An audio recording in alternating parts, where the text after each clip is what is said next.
Greetings and welcome to the Voices Less Said podcast show with Dr. P. Mac. Today I'm speaking with the Global Impact Engineers of the World Farm Foundation. They happen to be the co-founders of the World Farm Foundation. They founded the Exchange magazine along with other different entrepreneurial initiatives. Bonnie and Roger Neugebauer are creators of Childcare Information magazine and co-founders of the World Farm Foundation. Bonnie has a master's degree and an honorary doctor's degree in education from Wheelock College. Roger has a master's degree in early childhood leadership from Lesley College. And as I mentioned, currently they serve as the Global Impact Engineers supporting the World Farm Foundation and Exchange magazine, as well as helping build up the emerging early childhood wisdom initiatives. Join me as I have a conversation with them on Voices Less Said with Dr. P. Mac today.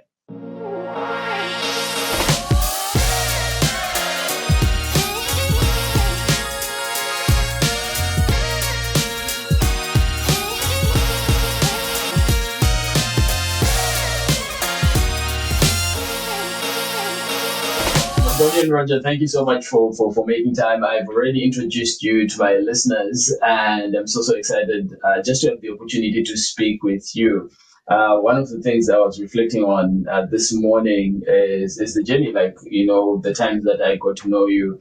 And I think it was back in 2009 when I actually got introduced to the World Forum Foundation. And I traveled from Zimbabwe to Belfast for the conference there. And since then, I've been, an ardent supporter of the whole things World Forum, and found myself in leadership, serving on the board, and just working to ensure that young children around the world have got the best of all possibilities. And so, with that, perhaps can you take us to the very beginning? What did you see as a gap in the early childhood community? First, that led you to establishing the Exchange magazine, and then later on to creating this amazing experience, which is known as the World Forum Foundation. Well, it actually all started when we got married. We got married in Fargo, North Dakota, in the middle of a snowstorm, and in our vows we included that we were going to work together. Okay. We had no idea why we included that, and our parents were kind of befuddled why we included that, but we did. Yes, yeah. Mom was pretty worried. So we moved to the East Coast and worked for a couple of years, and then we both quit our jobs, we vacated our apartment, and we went and drove around Europe for a year, on $5 a day. And during that time, we were constantly talking about what are we going to do when we get back? What are we going to do to work together? And we decided, because of our interests, we were going to open a childcare center. Okay. So we came back to the United States, pregnant, broke, unemployed, no housing, no insurance. And somehow I ended up going to graduate school at Lesley College in daycare administration, and Bonnie opened a childcare program in our home, a family childcare home called Beginnings. Yeah. And shortly in my career as a grad student, I discovered there was no information out there about how to administer a childcare center. There was ideas about curriculum, but nothing about the administration of a childcare center. So I ended up working with my mentor, Gwen Morgan, and reading articles in Harvard Business Review and such things about management. And then I started interviewing directors around the country at what I called a panel of 100 of early childhood leaders who would send a question out and they'd send back answer, how do you raise funds? How do you motivate staff? How do you work with parents? And I'd send it back to them in the form of a newsletter. Yeah. And one day in our kitchen, our friend Stan Nissen said, well, why don't you sell subscriptions? And I thought, no. But he'd planted a seed, right? All right, that was the beginning. And so we started selling subscriptions. And because there was no information about leadership out there, because leaders of early childhood programs felt very isolated, our subscriptions took off very quickly. So there certainly was a gap, and we just happened to be the ones that filled it. Wow. And lots of times when we meet someone who was one of the first subscribers. They talk about that need to feel connected and how important it was to have a way of connecting with and seeing what other leaders in the emerging fields were doing, because we weren't a field then. We were, you weren't, moms were supposed to take care of their own children. And so why we decided to devote ourselves to something that was not supposed to be done by good parents, I don't know, but we did. So one thing that I'll put out there, and it's kind of interesting, my audience is gonna be like, yeah. But my wife and I always talk about working together or doing things together. And sometimes she comes and shares an office with me, and an hour later she's like, you know what, I can't do it, I'm out. So working together as co-founders and life partners is quite a unique dynamic. What's the one thing that you've learned about each other through building these organizations, whether it's sort of the Exchange magazine or even the World Forum, that you may not have discovered otherwise, right? And as you think about that question, who is more likely to say yes to a wild new idea between the two of you? Do you want to go? No, you go. Well, I think we are unique, and we're a unique combination. And people often say to us, well, I could never work with my husband, wife, partner. And we also worked with my brother, Bruce Schoen, who was very important in creating the World Forum and in marketing the magazine. So there is something about our personalities and our diversity of skills that makes it work. And we also very much respect each other's specialties. We sort of, Bonnie is more the content person and I'm more the admin person in a very generalized terms. And if I step into her turf, she lets me know, and vice versa. And I think that by separating our responsibilities has helped quite a bit, because we both have plenty to do. One of our favorite things is brainstorming. And I brainstorm best when I'm driving a car. I don't know. Maybe that's true of everyone. I don't know. But, so I'm driving and Roger's taking notes. And that's where a lot of our ideas come from. But that we both really enjoy creating things and thinking out of the box. And we have a lot of fun doing that. But it's not like one of us is the idea person, the other one is the yes, no person. In general, I tend to be kind of crazier, and I take things way beyond. And then Bonnie doesn't say we can't do that. She says, well, how about if we do this instead, or do this? And we generally arrive at a point that's pretty radical, but one that we're both comfortable with, or at least comfortable taking a risk with. But it's very much a together process of creating ideas. That's really beautiful. Just listening to this, I'm hearing a lot of things, and one of the things that I'm hearing is the power of connections, perhaps the power of having the right friends around you, right? And I'm thinking of myself too. I'm thinking about, okay, who's my friend, who's around me, and how are they supporting me? How is the journey of friendship perhaps influenced the things that you've done, both in Exchange and the World Forum? It's the only way we've survived. Right. And it's not that people were friends, although that was sometimes true, that they were friends first and then became advisors and then helped shape things and participated.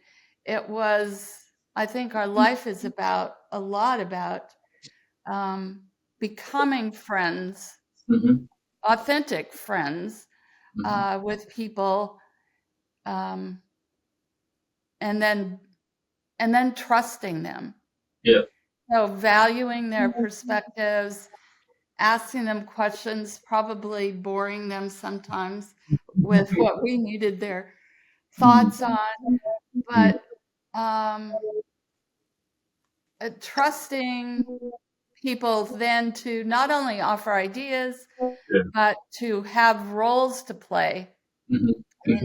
The World Forum is built on volunteers, and there's never been a huge staff or a huge bank account. It's built on the contributions of so many people who became our friends, and hopefully they feel that way about us, but most importantly that they feel that way about each other, because all of the work that we have done, the magazine and the World Forum, and now the Early Childhood Wisdom Initiative, is all about connecting people to each other for their own benefit and not for a particular outcome, but to enjoy each other and to help each other continue to learn about different perspectives, different ways of life, and different opinions. Yeah.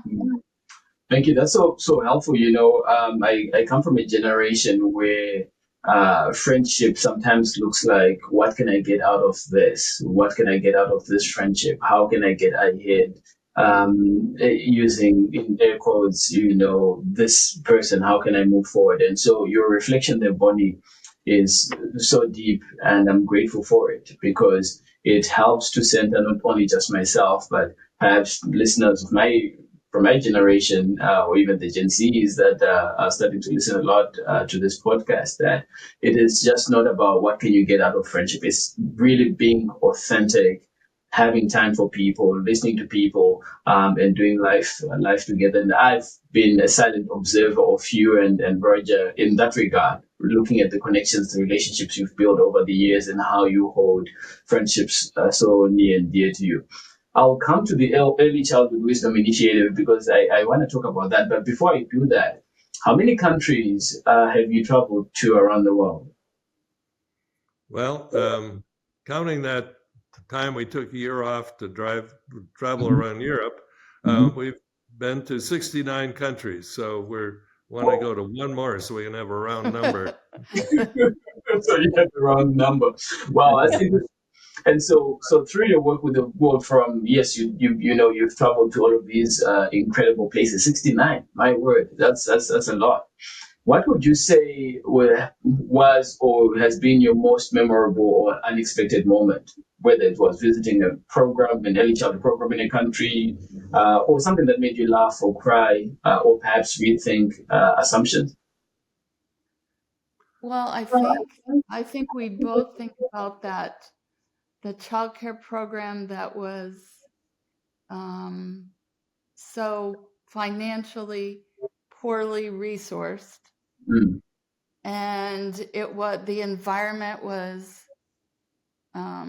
dark. There weren't windows. The children were lined up in the corridor. Is that what you would think of too? I was thinking, that's like in a township in Cape Town, and outside of Cape Town. And then we're walking through, and the director is talking to us. And it's a dirt floor, by the way, just very, very humble. And we turn the corner, and there is a teacher who is like a light. Wow. And she is talking to the children, and then they're singing, and there's such joy, and that this is a beautiful place for these children, even though it's not visually maybe such a beautiful place, or maybe the equipment isn't so beautiful. But when the staff are there and they feel respected and as individuals and as teachers, and they shine, and that makes it a beautiful place for the children. More important, all children should have the whole package, but teacher is the most important part. And when you contrast this with visiting a well-equipped, fancy, spacious childcare center in the United States, where you go in and the kids are bored and listless and not having, it makes you realize that it's not money that makes the difference. It's the spark of the caregiver that really is the key. Wow. But we need to qualify that children deserve the They money. They deserve. They all deserve the great spaces. Yeah. Sure. Wow, and thank you so much for that reflection. And I mean, it's always interesting to look at sort of, to look at the beauty of Cape Town in South Africa, and then also minutes out, or even as you drive out from the airport, on the right hand side there's Khayelitsha, which is just this gigantic high density area, and in there you've got services for young children being provided. You again see the differences. Like you walk in and you don't have bright colored walls, etc., but you see that the children are engaging happily and excited. And I think of also Kenya, in Nairobi, the Kibera slums as well, where I visited some programs there. And regardless of the furniture or the design or the lack thereof, kids are happy because they are in a space where the educators or the caregivers are coming with that energy that seeks to recognize their children in their individuality and provide support. So thank you for sharing that example. So moving on, say from Africa to another part of the world, were there any surprising differences or perhaps even similarities that you saw how different cultures approached early childhood education?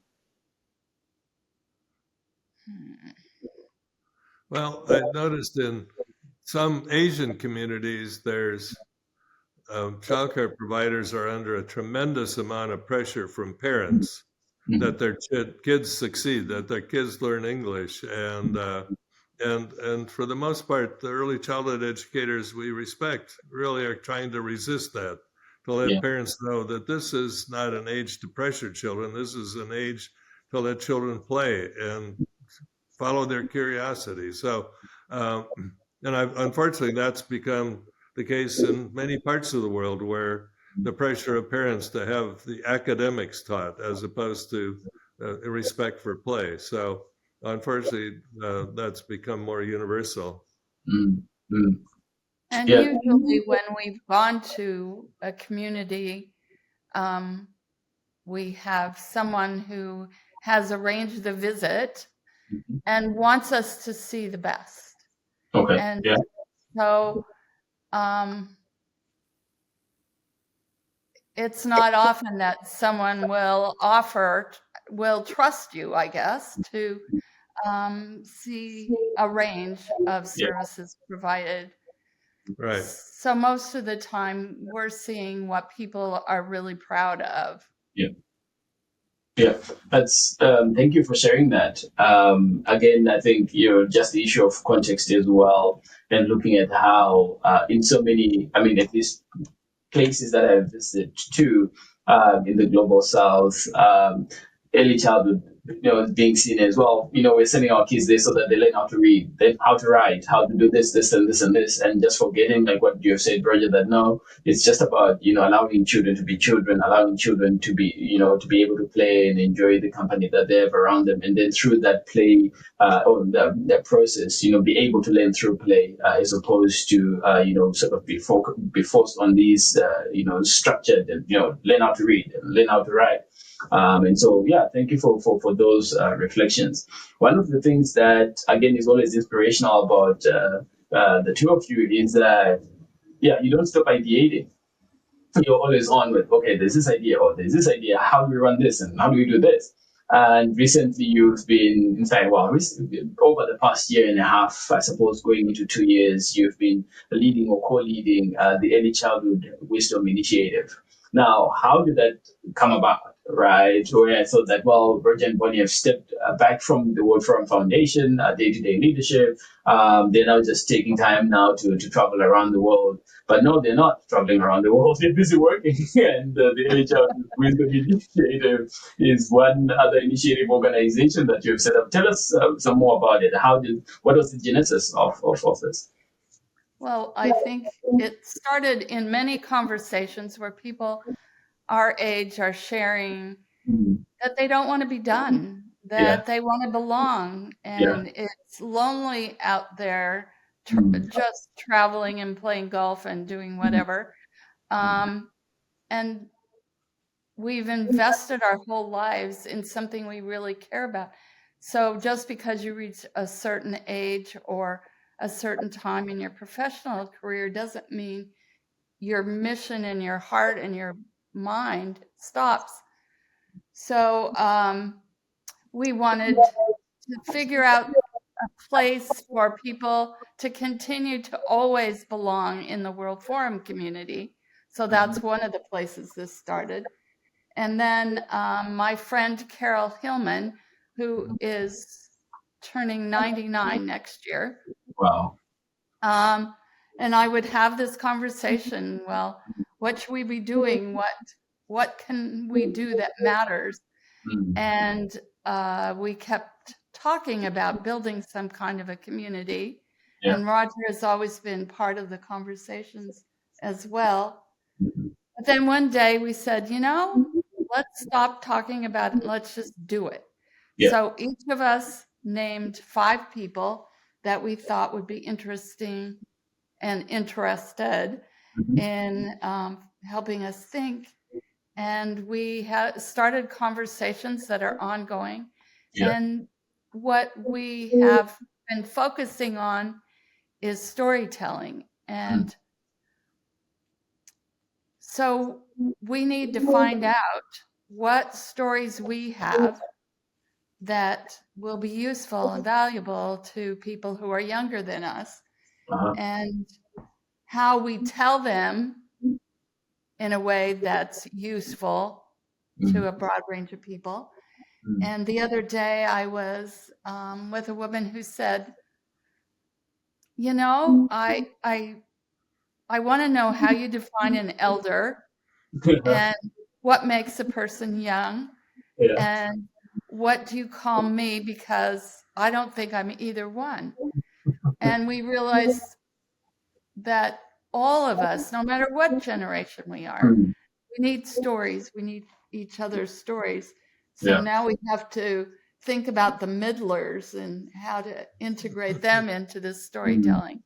mm. So, yes, so it's another idea. We're testing it out, trying it out, and planning activities for the World Forum in Malaysia Yeah. that will be with the elders that we can round up to tell I, some stories. That's fantastic. And so you said you started with 5 elders. There's that pool of elders grown, and is there a willingness to share these stories? Because I asked because sometimes I've been in situations in communities where elders still just keep the information to themselves. I'm not too sure if they can trust the stories with the next generation. What has been your experience with that? Have you had elders that are willing to come out there and say, "Hey, we want to share the stories. Hey, this is what we want to do in support of early childhood elders wisdom initiative." Yeah, we initiated, we sort of did a field test of this at the World Forum in Panama in 2020 something, Mhm. about 4 years ago. And we just had a session. We said, come and join us if you want to talk about, maintaining a presence in the World Forum as you retire in the early childhood field. And there was a flood of people. We had to, get more and more chairs. And we asked one person, tell us why you're here. And they started talking about how they didn't want to be put in the drawer. They didn't want to be put out to pasture. They still have much to offer. And it was like an hour conversation that we only started with one question. So we knew then that there was a real need for this. And so the people participating in equity have grown tremendously. You know, we have on our official list, we have about 80 people who are partners, but you know, the interest is growing. Wow, that's so good and so encouraging to hear. And part of the lens that I take, not just in these conversations, but in life in general, is what is called, maybe perhaps using a Sankofa lens. And Sankofa is an Akan term from Ghana, from the Akan people, which speaks about this sort of mythic bird that has got its eyes or its feet planted forward and the beak and the mouth holding food looking backwards. Essentially, when you say how do we bring stories to the next generation, Sankofa from Ghana, from the Akan community, reminds us that history has so much to teach us. And so I'm so grateful that we even had this opportunity today to sort of go back and reflect on the early beginnings of the World Foundation, because I'm sure there are a lot of lessons there that listeners would be able to pick. So I'm wishing you so much success with the Wisdom Initiative, and look forward to sitting at the feet of the elders to learn and to just enjoy just the experience and be around people that have had a wide breadth of experience. And with that, and I know our time is coming up fast, I wanted to find out from you. There are various people that have characterized the current situation we're living in as a polycrisis, right? And the polycrisis having been defined as things going wrong, a multiple of things going wrong at the same time. And so increased polarity. How do you, and I've watched you, facilitate conversations through the World Forum Foundation's Global Cafe. How do you foster genuine dialogue and exchange between early childhood professionals, perhaps even from different political, economic, and cultural contexts? What is your secret sauce, if we might want to share with us, for the next generation? How do I, for my generation, living in this environment now, how do we build this genuine dialogue within the early years sector? Well, I think one thing we didn't just with the World Forum when we thought it was important to bring people from different demographic settings together to get to know each other and get rid of some of the stereotypes. We didn't just decide to bring people together and have kind of a happening. What we decided was the deal was to focus on problems that are common, so that people from different places and perspectives and global geographic location could share their solutions, and in that sharing they converse with each other. So it's focusing on a topic but with a wide range of people. That seems to be a formula that has worked well. Well, and I think it goes also back to trusting people. Yeah. And we hope we've created a space where people can disagree. People can have different life experiences and different expectations and different beliefs. But we've always made it clear that the World Forum is about children. Yeah. So we ask people to put aside the political conflicts that might arise in conversations, to put them in a calm, safe space, share them in a way that the focus remains on the children. Yeah. And for the most part, it's worked. There have been some circumstances where people just weren't able to do that. And sometimes the pain of life and the way things are for you are too much for you to put that aside. Yeah. But for the most part, it's worked to put children first, and then to trust each other, because we believe that you can, with respect and kindness, talk about anything, any differences, but it has to start on a basis of trust. The first World Forum we did in Hawaii, Honolulu, we knew we had a formula that was working because as we were loading the bus to leave the hotel, a group of people were heading off to go surfboarding. And they included somebody from Africa, somebody from South America, somebody from Europe, and somebody from the United States that didn't know each other, met at the World Forum, became friends for life. Wow. So we knew the formula was working. Yeah. Wow. I love it. I love it. And so after decades of working together in early childhood, can you two have dinner without talking about pedagogy, about policy, about the early years, or about the next World Forum? What do you have fun like? What do you do for fun when not talking about or changing the world?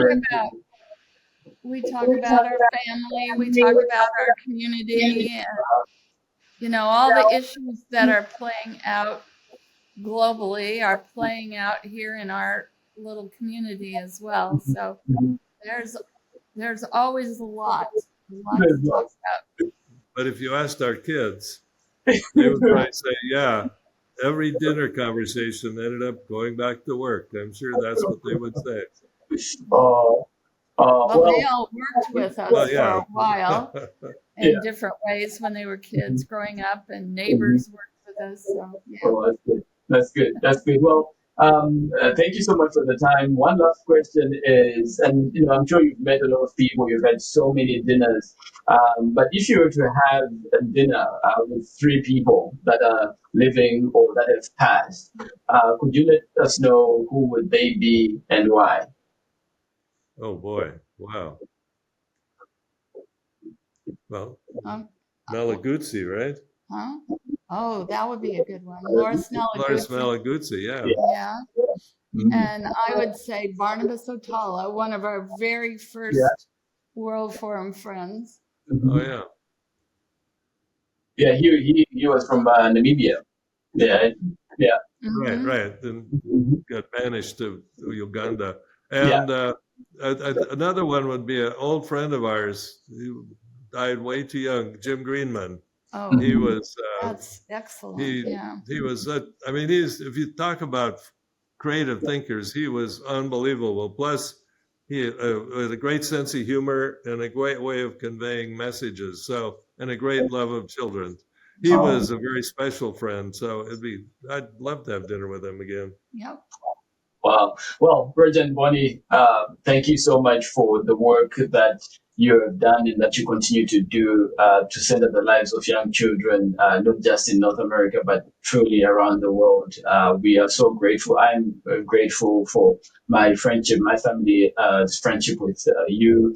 The way you have looked after our kids, and so really, really excited just to know you and to have you in our lives. Thank you so much for what you've done through Exchange and the World Forum, and the difference that has made to the world, and for my generation to even stand on your shoulders to be able to do this work that we do. We know that we are anchored by elders such as yourselves. And so thank you so much for spending time with us on the Voices Less Said podcast today. Well, and thank you for inviting us, and thank you for all the great work you are doing and have been doing for a long time. Thank you, Patrick. Thank you so much. Friends, this is Roger and Bonnie, who are the co-founders of the World Forum Foundation, and they also founded the Exchange magazine, along with other different initiatives. I usually call them social entrepreneurs, but they're really entrepreneurs at heart, but passionate and really, really have done amazing work for young children around the world. Until next time, thank you so much for listening. Thank you for listening to the Voices Less Said podcast with Dr. P. Mac. I hope you enjoyed insights that came out of this conversation. Keep your notifications on. Our next episode will be dropping soon. Thank you and enjoy.